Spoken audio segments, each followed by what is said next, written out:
विकास दुबे की बहू कही जाने वाली खुशी दुबे को लेकर कांग्रेस और बीजेपी दोनों योगी सरकार पर हमलावर हैं।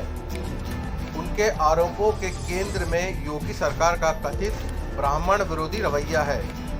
दोनों ही पार्टियां यह साबित करने के लिए खुशी दुबे के मामले को जोर शोर से उछाल रही हैं।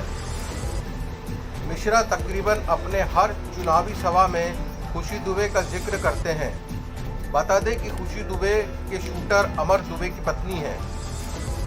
उनके खिलाफ पुलिस में कई गंभीर धाराएं लगाई गई हैं। बिक्रू कांड से 2 दिन पहले खुशी की अमर दुबे से शादी हुई थी।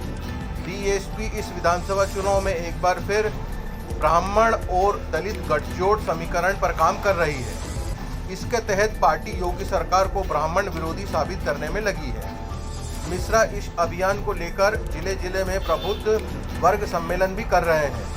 बीते दिनों मिश्रा ने योगी आदित्यनाथ पर आरोप लगाते हुए यह भी कहा था कि उनका नाथ पंथ ब्राह्मणों को अपना दुश्मन बनाता है।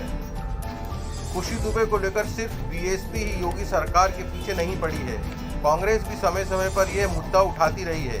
यही कारण है कि मिश्रा के अलावा कांग्रेस के सांसद और सुप्रीम कोर्ट के नामी अधिवक्ता विवेक तन्खा ने भी खुशी दुबे का केस अपने हाथ में ले लिया है। अंशु अवस्थी ने भी इस दौरान अपने बयान में खुशी दुबे का जिक्र किया है।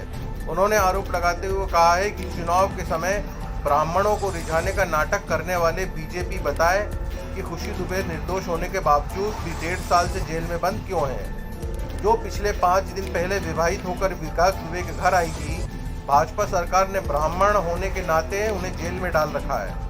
जाहिर है कि विधानसभा चुनाव के मद्देनजर उत्तर प्रदेश में इस बार भी नागरिक मुद्दे नदारद हैं और जाति धर्म के मुद्दे पर आरोप प्रत्यारोप चल रहे हैं। विकास दुबे के एनकाउंटर के बाद योगी सरकार पर खुलकर ब्राह्मण विरोधी होने के आरोप लगे थे।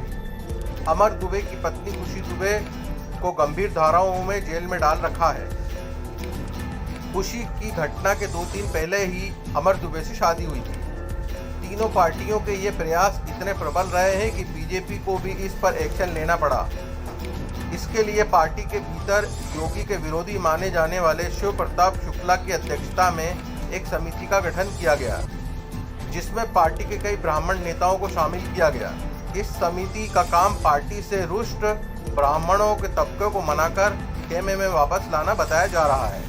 दक्ष विजन रिपोर्ट।